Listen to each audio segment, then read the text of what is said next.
Hola, Scorpio Sun, Leo Moons. Welcome to your 2020 Sun Moon reading. When you view it is when you're meant to see it. It doesn't matter the time of year. Please excuse my voice. I'm losing it. Um, I'm doing these by order of request in the comments, so be sure to put your requests in. And while you're waiting for yours to be done, check out your 2019 Sun Moon readings that are still in my playlist. The first portion of this will be going over the traits of your Sun Moon combination. Then I'll lay out the main cards. We'll take a quick look at your 2020. Second portion of this will be the Vimeo link below, where I'll have a deeper interpretation of the cards with clarifiers. I'm going to be dividing the year up into 4 separate sectors. So let's get into your Sun Moon combination traits. So you all usually are not part of the crowd. You like to be very individual, very self-assured, very confident, very energetic. You don't count on other people to encourage you or kind of push you through life. You don't need that, okay? You kind of have a presence when you enter a room, a magnetic presence, and people look to you. They are very drawn to you because of this. And they also feel that you're quite the leader. So that's why they have a tendency to kind of be drawn to you. Your imagination is constantly working. Your emotions sometimes can get the better of you, and this can cause you to kind of lose perspective. So your imagination in combination with your emotions can cause illusions or things like that. Not so much in the psychological department, just, seeing things for what they actually are. You do have a lot of depth. Again, great leadership abilities. You do like pleasure. You do like things that are very sensual. You like to indulge. You are a true romantic. Again, you can be swept away with your emotions in regards to that. So just make sure that you keep your head in the game. You usually don't pay attention to advice or opinions from other people because you're kind of in your head about where you're going, how you're going to get there, and your own success. So, you kind of take what other people have to say with a grain of salt. You definitely don't want to compromise. You're not a patient person, and you don't have time for people that kind of stand in your way because you're very determined and very motivated to meet your goals. So anyone that kind of gets in your way, you're like, go stand over there. Thank you. You do have periods where you kind of get a little too self-indulgent, can get a little lazy, and yeah, especially if things. This is kind of weird. So, for instance, like if you don't see a goal kind of turning out the way that you kind of want it to go, you just kind of like put down your efforts for a little while and chill and get a little leisurely and whatnot. Um, Especially if you're disappointed.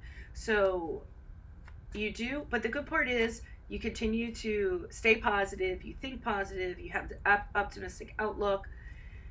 When it comes to love and things like that, you're kind of, love them and leave them type. I mean, don't get me wrong, you guys are very, very romantic, but, long term stuff just not isn't necessarily your forte. It's something that you're really going to have to struggle with overcoming.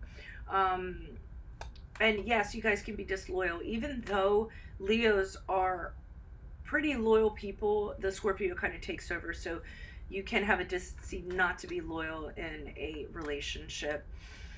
You are a braggart when it comes to some of your accomplishments, but this is because you have incredible pride in what you do.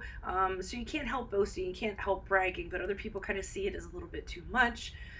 Um, and you think that the entire world should just be very aware of your accomplishments. So, I mean, if you continue to do this, it just kind of causes people to be very lackluster to you and kind of what you're saying. So just make sure you don't overdo it in that department. Maybe that's something you want to work on in 2020, making sure that you work on listening as well as just talking about yourself.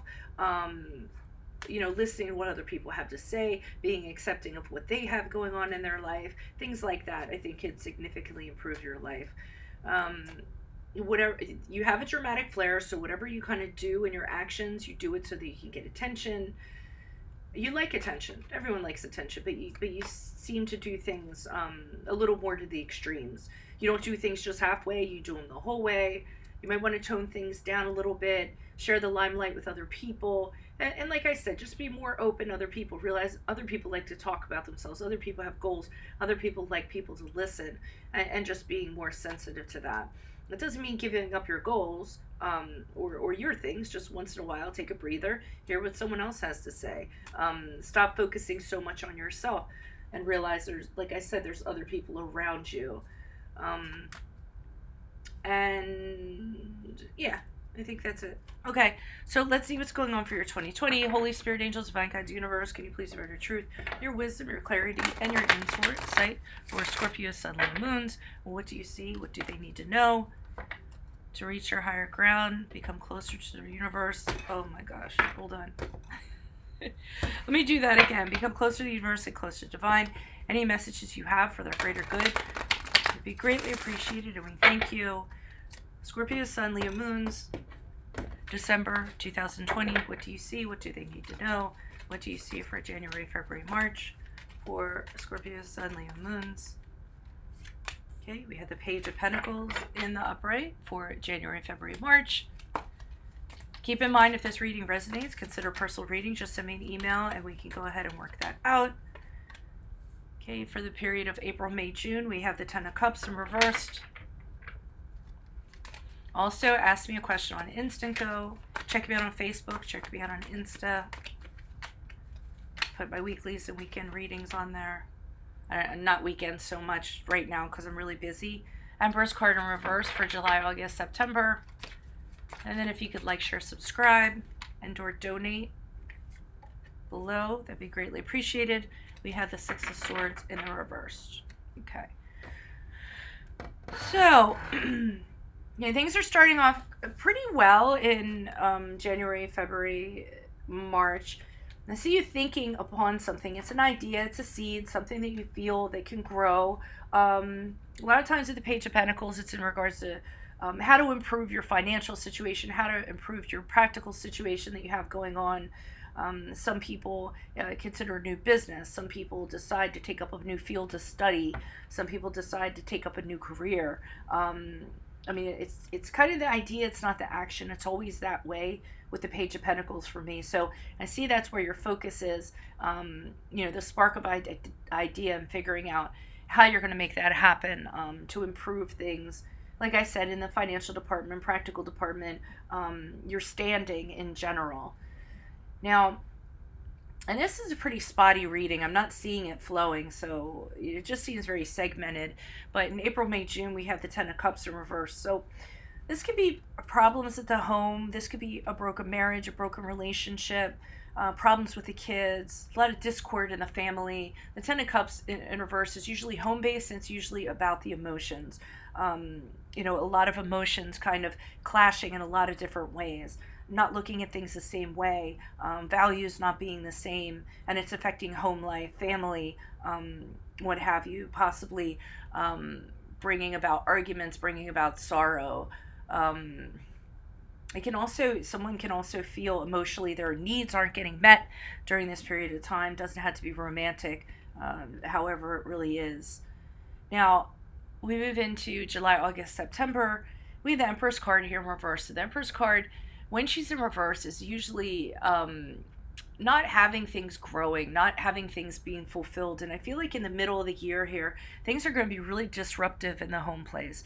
Wherever you are, whatever environment you're in, whatever you consider to be home, it doesn't always have to be an actual house. It's a really disruptive environment. The Empress card in reverse is actually somebody who could be very smothering, overprotective, and that's causing problems. But I mean, I'm feeling the home sector is being affected mid-year here. Now, as you move out of, this is October, November, December. I'm getting with the Six of Swords, this continuation to try to solve this problem here. But you can't really seem to do so. As many times as you go back, you can't seem to get the closure. You can't seem to wrap things up.